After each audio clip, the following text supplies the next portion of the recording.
tutorial is on Visual Basic 2010 Visual Express Edition. This is 10th tutorial which I made. Today I will tell you how we use combo boxes with the case statement. So let me just do my combo box and list box to display some items.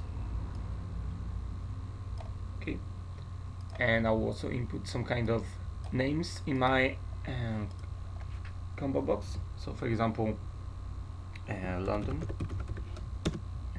Paris, say, and Berlin.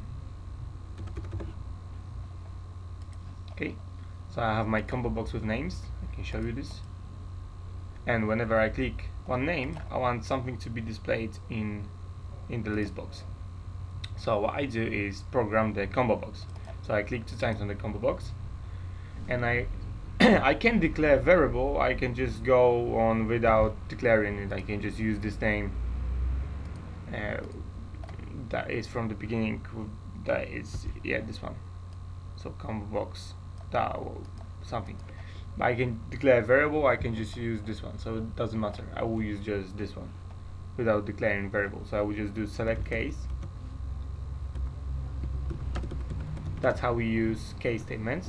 And inside I have a expression which will be a combo box, that one, and that selected item.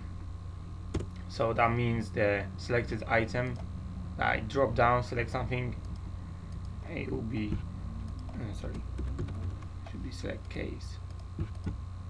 Why isn't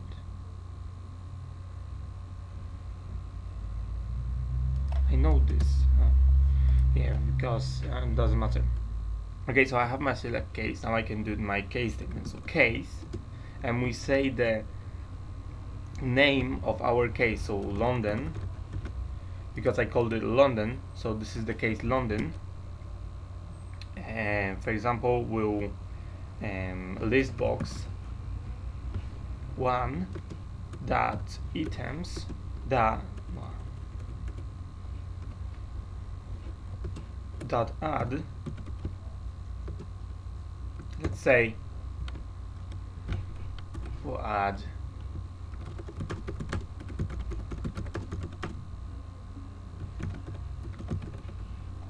something like this will be added. I will also, each time when something is added, I will first of all clear it. So list box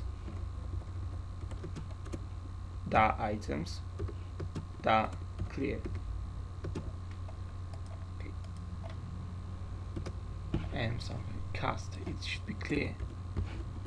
Yeah, this one. Now I do second case for mine, another that was the Paris. So I have 2 cases now,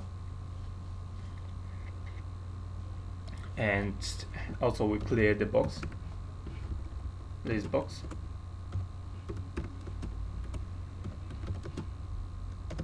So we clear it first and then add something. Add, and not this one. And let's say I will add, this is the capital of France. And I would add another case. I will just copy one. It will be faster. I will change it to Berlin, and I will say this is the capital of Germany. So as you can see, I declared my cases, and when I run this, you will see that when I choose one of them, the appropriate string is shown. Well, it's just a one string. We can also do many other things because this is just for the list box. I can add a picture, for example. So I may have a picture here. So if I click, for example, London, also the picture of the flag, for example, will be displayed of the England, for example, and stuff like this. We can add more strings here, for example, like list box, list box, the items, the add, and for example, I will add another sentence. Will be added something like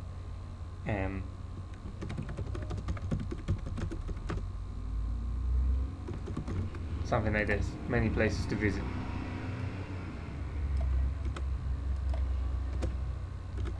I'll add it to everyone of them, each of them, and when I run this, we'll see, for example, Berlin, many places to visit. Of course, I can make it bigger so that will match the text. Say that's enough. And this is capital of the England, many places to visit. So if I choose another one, the other one will just clear itself, and this one will appear. That's how we use ComboBox. This is the basic use of it, and this is the case statement I just told you about. We can have many more cases. We can have, I think, case else, but I'm not using this. We can also set this as a variable. I will show you this actually. So for example, I have dim and places as string, and I will say places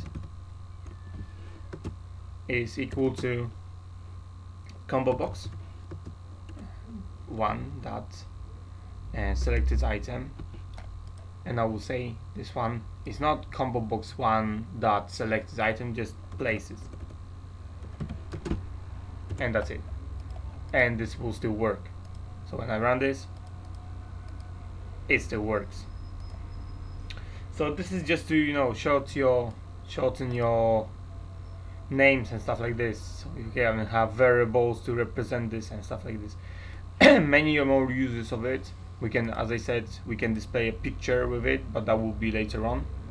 We can do stuff like I don't know, many more things. We can do text display, list boxes, mostly list boxes, and pictures you display with the ComboBox. Something will appear when you use ComboBox. Yeah. So that's probably it for this tutorial. I will see you next tutorial. On my 11th tutorial, probably I will talk more about the case statement and more about pictures, so that you get better understanding of basic controls. Visit my webpage, visit my YouTube channel. I need to also apologize for my voice. It's quite rubbish today, but doesn't matter now. I will see you next tutorial, and bye.